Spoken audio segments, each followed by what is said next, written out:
Support the Amigos podcast and keep the Amiga goodness flowing for just $1 a month. Visit our page at patreon.com/AmigosPodcast.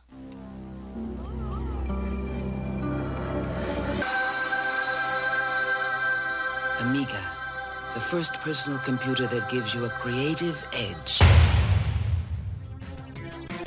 Amigos, the podcast about everything Amiga. Amigos is a proud member of the Throwback Network, your home for quality retro podcasts. And now, here are your hosts, Aaron Dowdy and John Bodovkar Schaller. Hi, welcome to the Amigos podcast. I'm John. And I'm Aaron. And today we're going to talk about Marble Madness. But before we do, we've got some feedback that I'd like to go over. Last week, as you might recall, our Addams Family live stream didn't go so well the first go through. Or at all. Yeah, or at all. We started it and played for about an hour, and there was kind of an issue that occurred with the emulator running with Open Broadcaster software, so we lost it. The next day, I went back and I re-recorded the live stream by myself, and I just kind of commentated over it and played through the whole game. Ended up with a score of 440,000 points. So that beats me, right? Yeah, I think it was more than 10 times your score. Thank you, Boat. But you know, after Hybris, I needed to come back. You've won two in a row, haven't you? Well, but I was kind of asking some questions of the viewers while I was running through the game, and I had some feedback on the YouTube channel from Dreamcatcher. And he said, you were wondering which games would be classified as quintessentially British. My suggestions would be anything where the quirky, dry sense of humor has a chance to shine, like Simon the Sorcerer, Whiz Kid, Worms, Cannon Fodder, etc. I'd also say Sensible Soccer, but that had soccer in the title, which kind of makes it null and void. I've always wondered about that, haven't you? Why they call it Sensible Soccer? Have you ever wondered that? I know it's popular. I don't know. It was an odd choice, but I don't know why. Well, you know, I just thought because nobody in the UK calls soccer, they call it football. Right. I guess they were just going for the alliteration. I thought maybe they were trying to do it for, is there any place in the world except for the United States that doesn't call it? No, even in Thailand, even countries that don't, they call it football. And surely they weren't thinking, well, we'll market this in the States. Right. Because I don't know anywhere it's ever played except for a very few people. Yeah, so. Yeah. So, but anyway, have you played any of these other games? Have you tried Simon the Sorcerer before? I'm not a big point and click guy. Oh, is it a point and click game? I believe, yeah.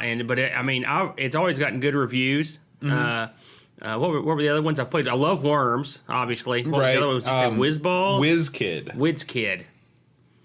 I don't recall that one.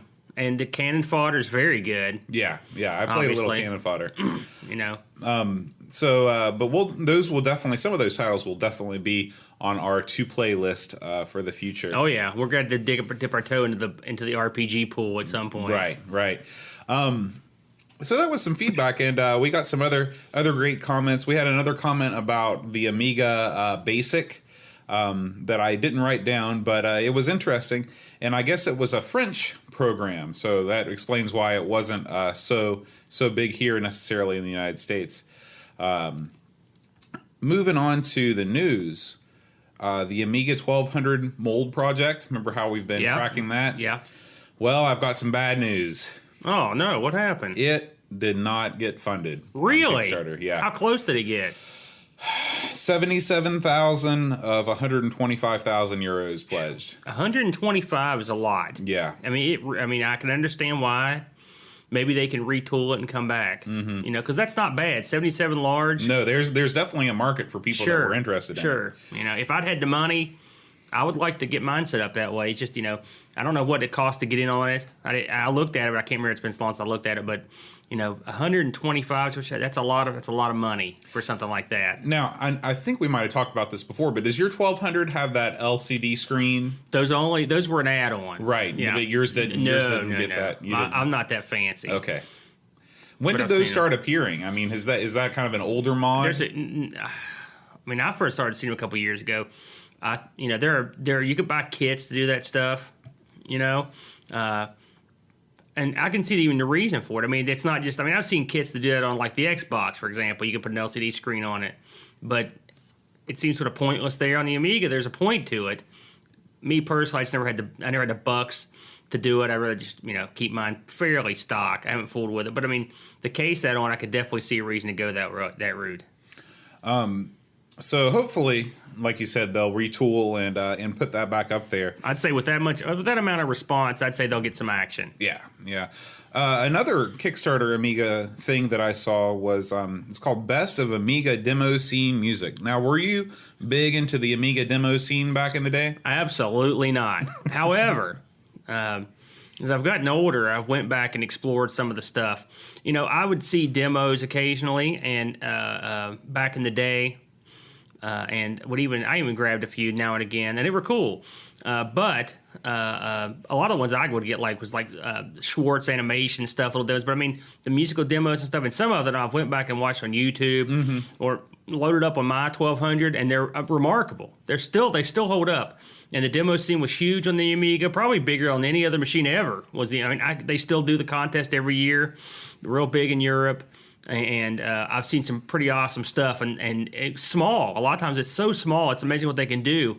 But no, I never got into it, but I'm not surprised that they're putting best of together for it, because that'd be something interesting to watch or listen to. Yeah, they were going for far smaller amount of money, obviously, and they were going for 99 euros, and they've surpassed that. I think the currency was euros. It might have been pounds. This is a Kickstarter to do a demo. No, yeah, and this was volume. Did you say this is volume 3? No, this is it's over 160 modules, and I guess they've just kind of collected the best of the best. Oh, so these are mod files. Yeah. Now those I got into. Now explain to me the difference between demos and mods. Well, a demo, excuse me, a demo is a usually an audio visual bundle, and so you'd get groups that would put these together.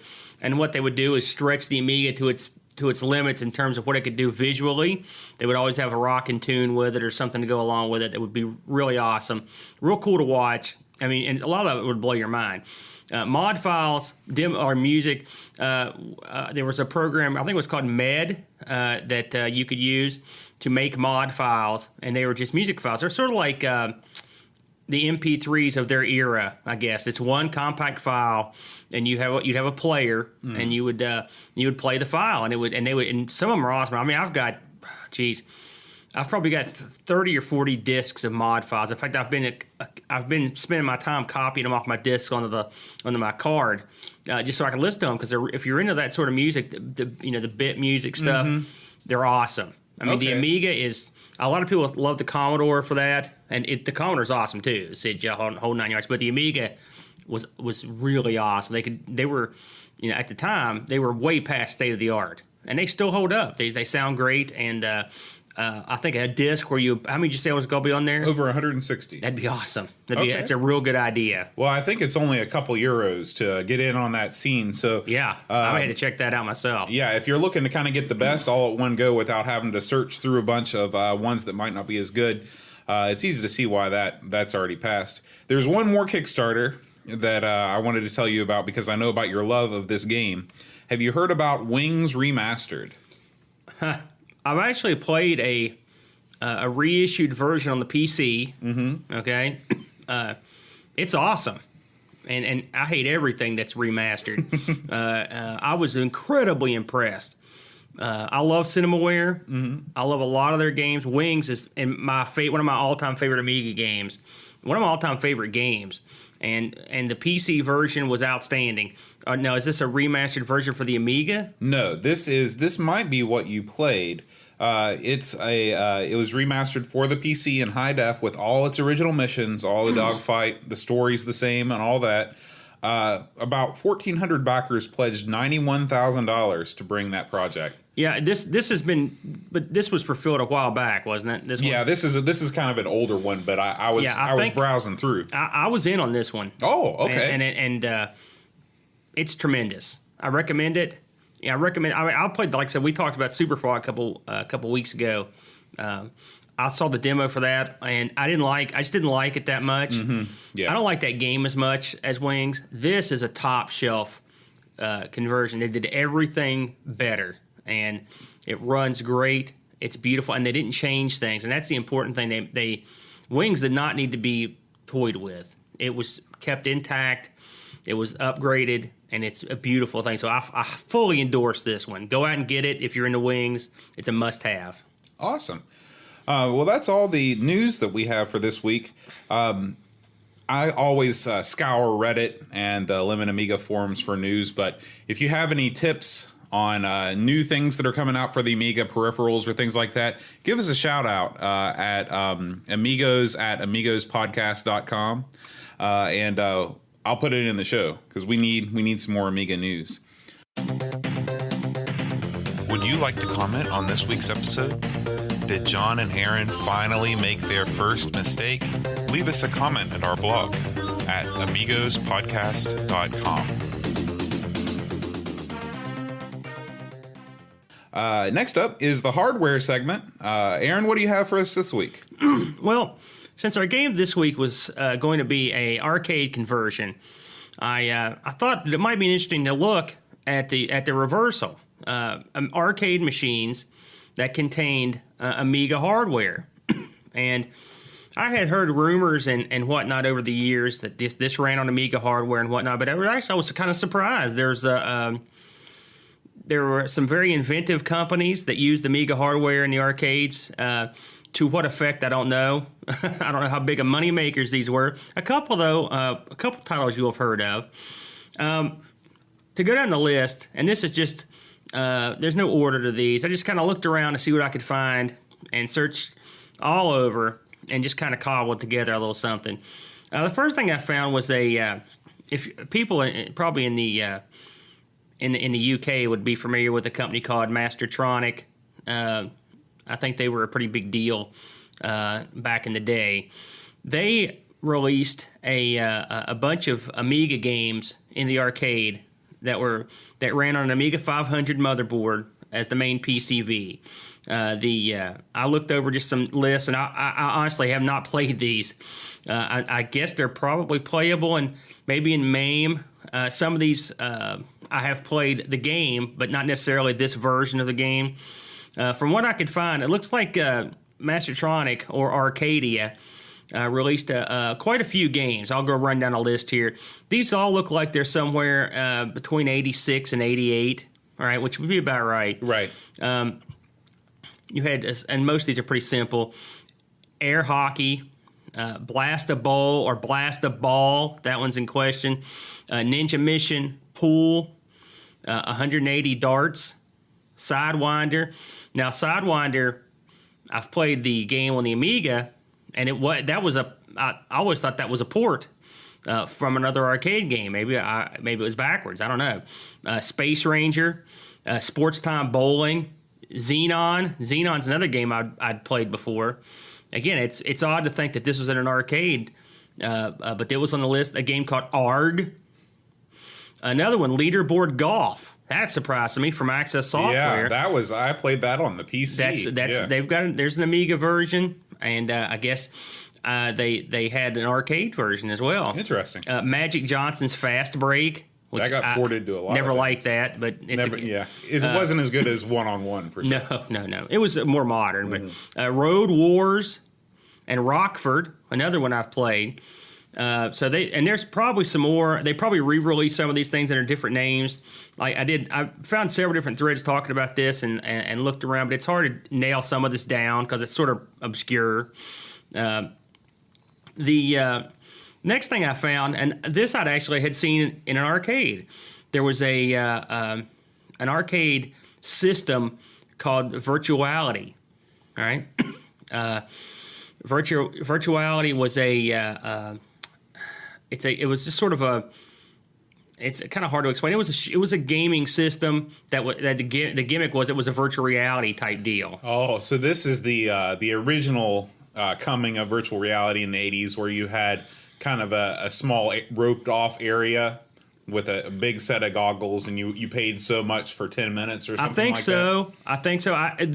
There was some. I didn't have a ton of information on this in terms of even when these were released. I got some names. For starters, this thing apparently ran off an Amiga 3000. Who'd have thunk it, right? According to thanks to the big book of Amiga hardware for some of this information, You would stand in a pod. You wear a helmet and gloves, right? It looks like they made about 350. I've seen varying numbers between 350 and 600. Mostly what I saw was $350. These things cost 60 large, $60,000 US. So this was no cheapo gimmick here. Some of the games that they had out for it, maybe one of these will ring a bell with somebody. Dactyl Nightmare, which was some kind of pistol game. Capture the Flag, Legend Quest, Grid Busters. Let's see if I had any more here. Hero. Probably not the Activision one. Almost certainly not, but wouldn't that be neat in 3D? A great game, by the way. I love that game. VTOL, which was like a Harrier jump jet simulator. So that's kind of interesting. That Amiga 3000, depending on what the setup was, pretty powerful little system. You know what I was just thinking about? These days, we play retro gaming on our modern PCs. Well, this Arcadia stuff, is kind of like the retro gaming on something like the Oculus Rift. When that comes out, I wonder if they'll have an emulator that can emulate these old VR titles. That's a good idea. I never even thought about that. And I don't know how good they were either, but you never know. I'm guessing that they probably weren't great because I don't think that these systems lasted very long. But if you paid $60,000 for one of these things, I'd run it until it gave out, because that's a lot of money to throw down. Yeah, I'm pretty sure I've seen this in an arcade. I have a memory of the name and the sort of, like you said, they're kind of a roped off gimmick, and they used an Amiga in it, but I can't say with any certainty. I don't have pictures. Was this at the gold mine? No. This would have been, I think it was in Indiana where I saw it. Now this is a wacky one. I like this one. There's a group out of Italy. They had something called the Cubo, right? CUBO CD32. Okay, this was a wacky little gizmo that hooked on the back of a CD32, and it let you hook the CD32 up to a JAMA harness. All right. Wow. So this was, for those that don't know what a JAMA harness, me and Boat here, we both are arcade machine owners. So we have, I keep taking for granted everyone would know what that is. A JAMA harness is a harness, a sort of an arcade standard that came around, I think, in the late 80s. And that was, you could basically interchange arcade PCBs, circuit boards in the same machine. So, for example, if you were playing, let's say, Mortal Kombat, and Mortal Kombat, no one was putting money in it, you could pop Mortal Kombat out and stick in Mortal Kombat 2, right? Or any number, Street Fighter. It could be a game that was totally different. You could take out Mortal Kombat and put in, Mr. Doo's Castle. Well, yeah, I don't know if that one was JAMA, probably not, but yeah. It didn't have to be a fighting game at all. Right. So it was the standard of the 80s. Most of your late 80s and into the 90s machines were JAMA machines. And it's just the harness and the wiring. So what these guys in Italy did, they took, I think they were called Sistema, Sistema. They took this gizmo, they hooked it to the back of a CD32, the Amiga console, and it let you hook it up to an arcade machine. And then what they would do is they would actually, they made their own games for it. And presumably they made games that would to accept the inputs from the JAMA harness, which would be your coins, your start button, stuff like that. Apparently, cubo in Italian means cube. Stunning, right? And so it was the Cube CD32. Now, I've seen pictures of these, and what they picture a CD32, and where it says Amiga CD32, picture a big sticker put over, a big white sticker, and then it says Cubo CD32. And then on the back, it's just the circuit board slammed into the back. That's your game. Most of the games for it were made by one man. In fact, on one of the forums, and these posts and stuff on these forums are ancient, and I had to go back and use the Wayback Machine to see what was going on. But the guy who made a lot of these actually was commenting. He's like, "Oh yeah, I did them all." They did lots of puzzle games. They did a game called Magic Premium, which was a card game. A game called Laser Quiz, which is a quiz game, and then the Harem Challenge. Oh. That was the adult puzzle game. Working blue. Oh, yeah. And these guys didn't have any qualms about the lifting pictures and what, because looking through the pictures of the Harem Challenge, there was a picture of the Borg ship on there. There was some Copyright was not the main concern of these guys. No. Apparently, they were made in Blitz Basic. Someone mentioned Blitz Basic, I believe, a couple weeks ago. An assembler, and they had a touch screen interface, Really? which is interesting. From what I read, these games will work on an Amiga, which, right? Mm-hmm. Now, I don't know about the touch screen aspects of it, but they'll run on an Amiga.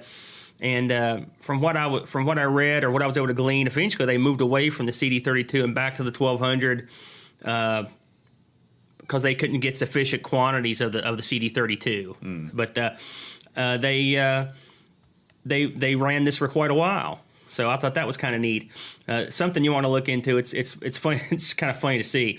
When I started this whole segment, I had heard a while back that an arcade game called Time Killers, which I used to own this game. I used to love it. It's a real hokey fighting game from the I guess late 80s or early 90s. Where you cut. It was actually 92. Where you could use these various people to cut each other's heads and arms and stuff off, and I always thought that was pretty funny. I'd always heard that was on an Amiga. I can't find anything that says it is. So if you know something out there about that, let me know. And it had a sequel that I also heard was on an Amiga, and I couldn't find anything out about it. So there you go. One famous game that had an Amiga in it was Mad Dog McRae, if you remember that game in the arcade. The American Laser Games classic? That's the very same. Mm-hmm. It has an Amiga running it, and I don't know if they used Amigas for any of their other games or not. Now, did the Amiga ever actually have any official support for a Laserdisc add-on or anything like that? You mean like a home Laserdisc add-on? Right, because I always thought that those games were just running off sort of like Dragon's Lair hardware. My guess is, the Amiga was a Genlock maniac. So my guess is that they used the Amiga for video purposes and not necessarily for interface purposes. The one in the Mad Dog McCree was an Amiga 500 based. It has a special boot card into it that allowed it to interface with some kind of control system. And according to what the Big Book of Amiga says, and I read this in a couple places, it has a Rocktech Genlock, which was probably the Rock Gen Plus. I'm going to be honest with you. I have no idea what you're talking about. Do you know what a Genlock is? I have no clue. It allows you to overlay video. So like a chroma key? Yes. Okay. Yes. And the Amiga had excellent video support, basically. There was another game. So anyway, to get back to the American Laser, I don't know if the other American Laser games also used the Amiga. Something tells me they probably didn't. Because they probably upgraded past that at that point. But the first one definitely did. I'd heard that. Well, that's really interesting. Another one that I'd heard of the game, I didn't know it had an Amiga in it. It was from a group called Grand Productions. All right, it was a game called Up Scope. It was a submarine game. It had a submarine style controller. You looked into the viewport, that kind of gimmick, sort of like Battlezone. Mm-hmm. All right. That game was based around an Amiga 1000 with a special EEPROM daughter board. I actually saw this game, I think. It's another one I'm pretty sure I saw it in the arcade. I don't remember playing it. It's just your standard submarine game. The cockpit and stuff, it's a pretty cool look. Again, it looks a lot like the sub games of the day that were not video based. The mechanical. Right. Yeah, mechanical sub Which games. were awesome. I'd love to have one of those. Oh, man, are you kidding me? I like to have one of the ones with the airplanes, too, that fly around a little landscape. Mm-hmm. All those are awesome. Or the ones in the graveyards where the stuff walks across. I would love that. All that stuff is high dollar, though. Yeah, I know. And talk about tough to keep working. Mm-hmm. I know a guy that's got some of that stuff, and he's endlessly looking for parts. Oh, I'm sure. Another one here. Again, now this one, I'll have to say, I'd never heard of. I found this pop up in a couple different places. Was a game called Riverboat Queen from an outfit called VGT. Now, this had an Amiga 5000 setup in it, and I think it was sort of like it's a touchscreen game that's sort of like a casino gaming stuff. It had draw poker. I think it had like a slot machine or something in it as well. And I don't know exactly what the Amiga did. I guess it ran the whole game plus had the touchscreen. So it's funny because as long as I've had an Amiga, I don't know anyone that's ever had a touchscreen hooked to one. But these keep coming up. I didn't realize, when did you first start seeing capacitive touchscreens anywhere? Touchscreens have been around for a long time, but no one ever used them. They were cost prohibitive. And then also you had the that overlay you could put on a regular monitor, that kind of shtick, the membrane thing. It was always sort of gimmicky looking to me. I never got into them, and I don't know anyone that did, to be honest with you. Lastly, I found this odd, and this is just a little blurb. I read this on 3 or 4 different places. Williams Electronics, a.k.a. Williams Pinball, apparently at the heart of this, the original Pinball 2000 outfit, they had an Amiga.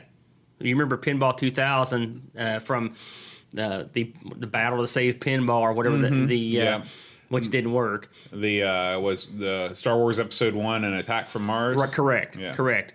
Apparently, I don't know if it was an early. I mean, I read this a couple places, and again, I could not find anything to elaborate on. And again, big book of Amiga hardware.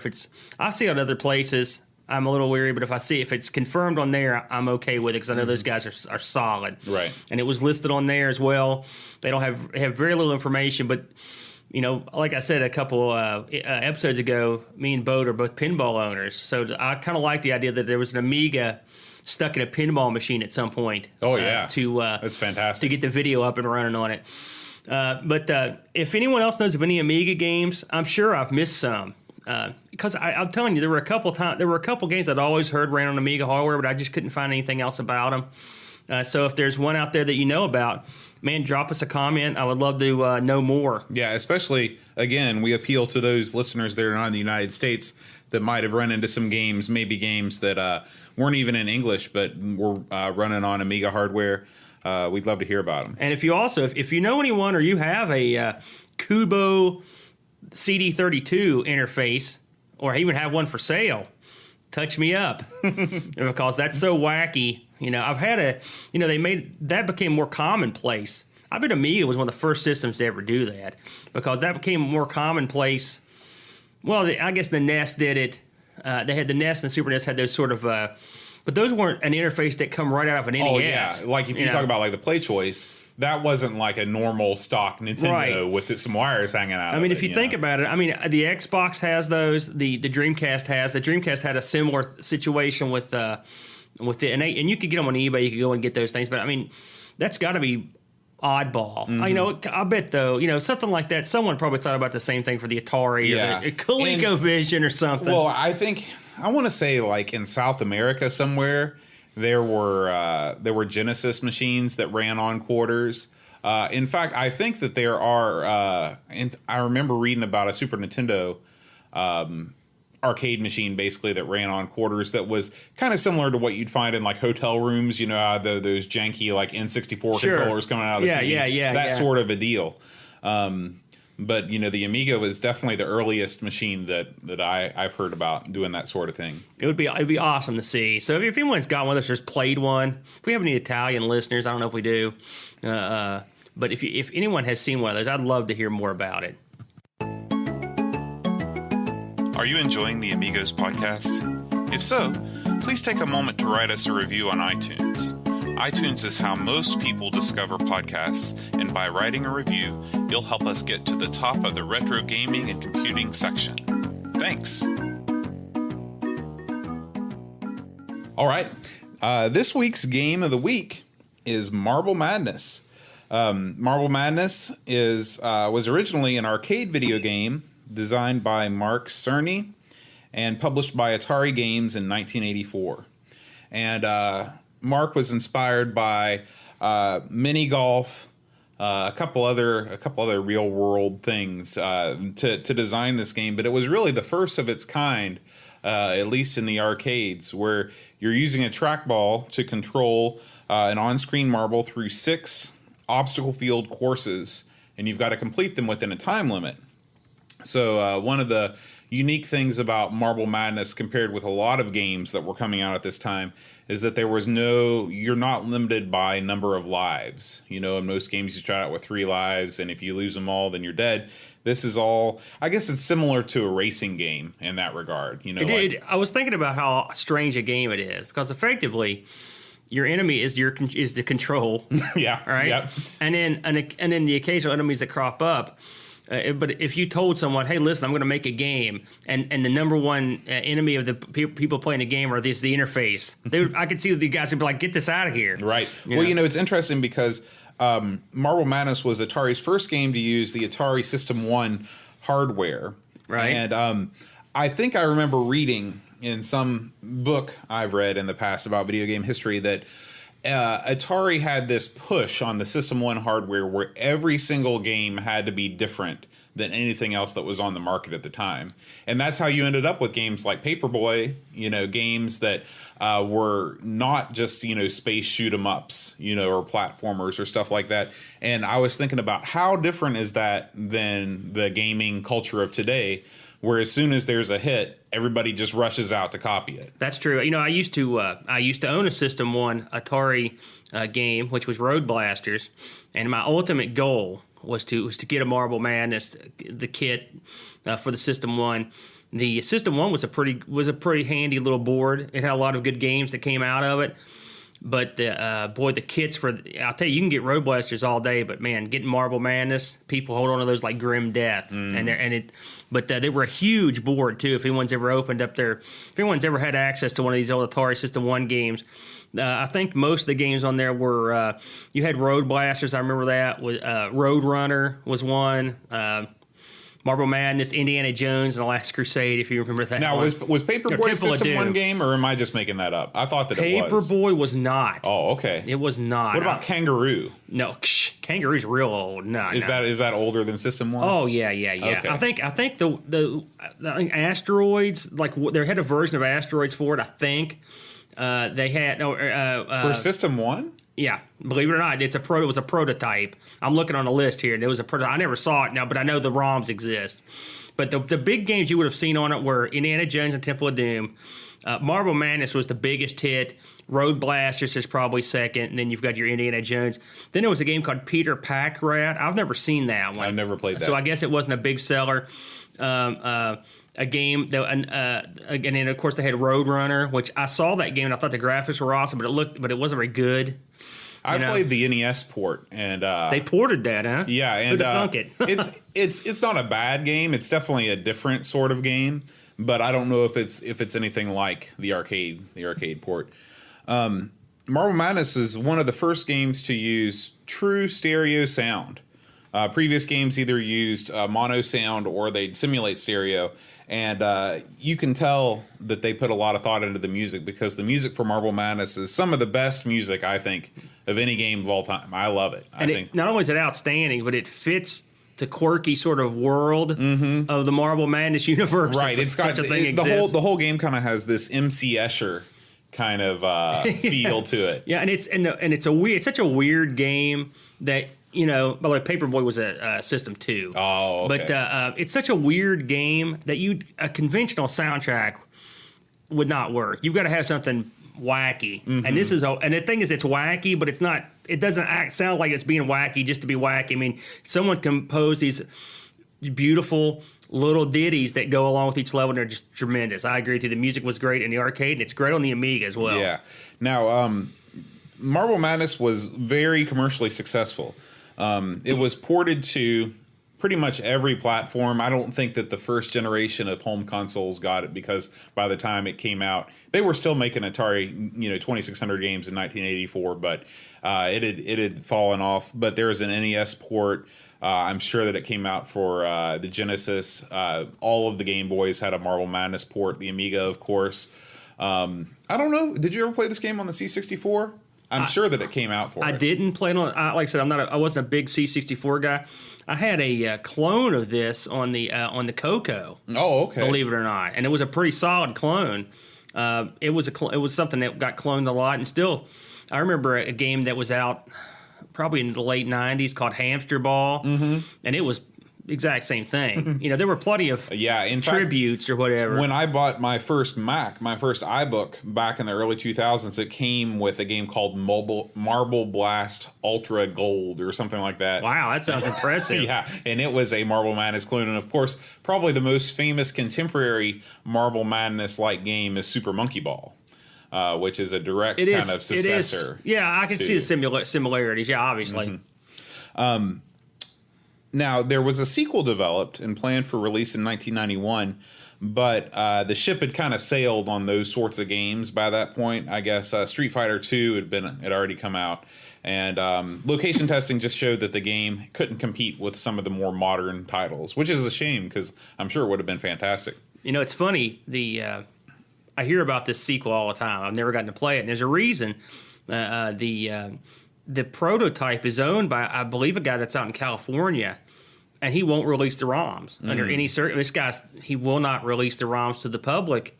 So very few people. Now this could have changed. The last I heard, hardly anyone. And I think this guy even tours with it. I mean, I think he hits like the what's the big California Gaming Expo, California Extreme, California or whatever Extreme, it's called. right? Yep. I think he hits these with that occasion, or has in the past. Well, if he can make money on it, I can, I'm sure that everybody wants to see it dumped. But if he's, I can understand his feelings too. If I own something like that and I had the ability to kind of use that to pay for my travel expenses to go to a lot of places, I think that I can understand his viewpoint. Well, I think if he had I think if he released the ROMs, he could still use that cab and the original get around. I mean, that's true. The that's ROMs true. would be nice to have. Yeah, and especially because that board could get fried. There could be an accident, and then it'll be gone forever. Yeah, hopefully he's backed up somewhere. And if someone's heard different, correct? But I'd heard the story a long time ago about that particular board. But the last I heard, this guy was not parting. So that's. Do you have anything else to say about the arcade version before we jump into the Amiga? All I can say is the first time I saw this game, it literally blew my mind. I mean, I had never seen anything. It's funny. This was released in, what was it, 84? 84. I mean, if you consider what was out in 84, and then this rolls into town. 84 is my personal greatest year of arcade games ever. So there were a lot of my favorite games there. Domino Man. I know you love Domino Man. That's a cute game. Yeah, but I mean, graphically speaking, this game really pushed the envelope about the isometric viewpoint. There's one thing I like about this game, and it's beautiful and it sounds great. There's this sort of peaceful otherworldliness. It's not. I mean, with the exception of some of the villains, it's not that violent. It's a game that has no fire button. Right. You just roll through it. The trackball control, brilliant. It looked like a big marble. And it was just someone really thought out of the box when they put this together, which is the kind of games you got in the early 80s. People were they had a limited amount of hardware. They did the best they could. And they come up with some brilliant ideas. All right. Do Run Run also 1984. Oh, no wonder you like it. All your favorites. Yeah. So the Amiga version. The Amiga version was released in 1986. And Larry Reed did the conversion. I clicked on his name on Limited Amiga, and I don't think anything else came up. Do you know anything about Larry Reed? Actually, it's funny. I did the same thing. I was like, who is this fella? I couldn't find much about this guy. Good job. Yeah. I did not actually get a chance to play the Amiga version of Marble Madness. Explain this to the people. Because the version that is on the company's site will not work on Windows 8, and I do not have any Windows 7 computers anymore. So unfortunately, I was unable to play it, but I did watch a ton of videos. Just like many Amiga games, this one has been heavily played through on YouTube. And I played the original MAME version, which I had.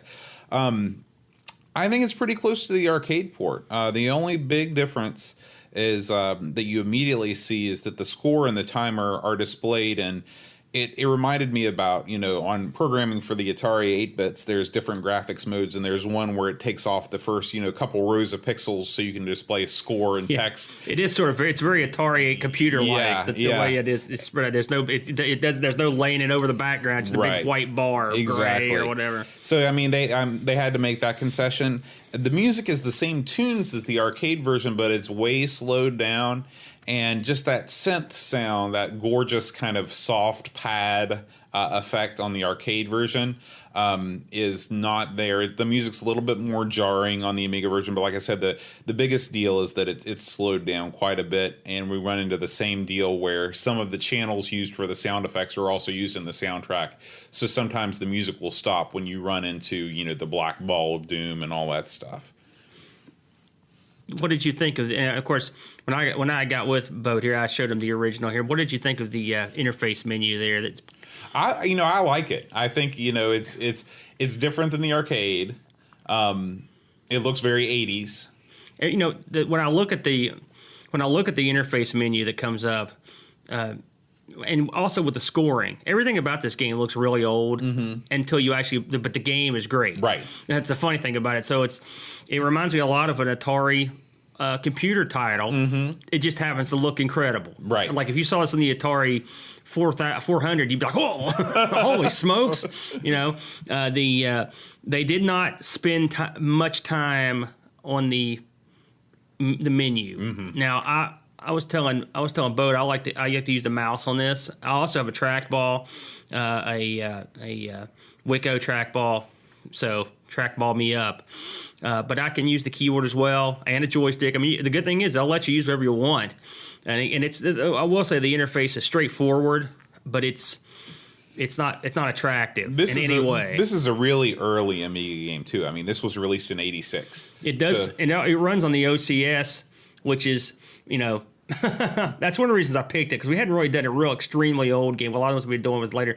You got to think though, '86, this would blow your mind to see this at home. Oh, sure. You never in a million years would have guessed you could pull it off. It plays well. I can't get to the last level without cheating, frankly. I've never been good enough to do it. But I can't blame the game. The game feels fair. The controls feel fair. And no matter what controls you're using, I feel like you're getting a good shake. Right. Did you have the same? Yeah, I feel this exact same way. The game is tough, but it's fair. It rewards. You never, when you die, it's always your fault. You never feel like the game screwed you. Right. And if you watch people that know what they're doing online, you can tell that there's certain ways to do things that get you through that level quickly. I also didn't make it to the last level. I think I might have made it to the 4th of 6. That's about where I bowed out. Did you notice who put this game out? This was the old Electronic Arts. Was it? I didn't notice that. I liked their old weird symbol with the box and the ball and the thing, and before they were EA, right? Before they were evil. But yeah, well, I was. Yeah, I mean, I remember as a youngster when I saw Electronic Arts. This was something that meant, okay, now we're cooking. You know, this is a pretty good game. And they would put out some of the best. Not only games, but creative tools too. I've got a music construction set for the Atari 800 that is published by them. I've also owned Bill Budge's pinball construction set. Yeah. And there's a movie maker program that they put out for the Atari. EA, they did some great stuff back in the 80s. In fact, on the last, maybe it was the last or either two Sprite Castles ago, which is Flack's C64 podcast, also available on the Throwback Network. He did a game called Mail Order Monsters. Right, I've heard of that. That's also an EA game, and just crazy innovative, crazy cool. I will say, when I first saw this on the Amiga, it's before I owned an Amiga, and this one I made was very close to pushing me towards getting one, because up to that point, like I said, I was pretty hardcore PC guy, but It was so beautiful. And as I recall, I remember a PC port of this not being very good. Now, I think it was the CGA port, to be honest with you. And so there you go. Yeah, that was probably ugly. And when you've got, if you consider a CGA port with the built-in sound, and then you walk up and see this, you know, holy moly.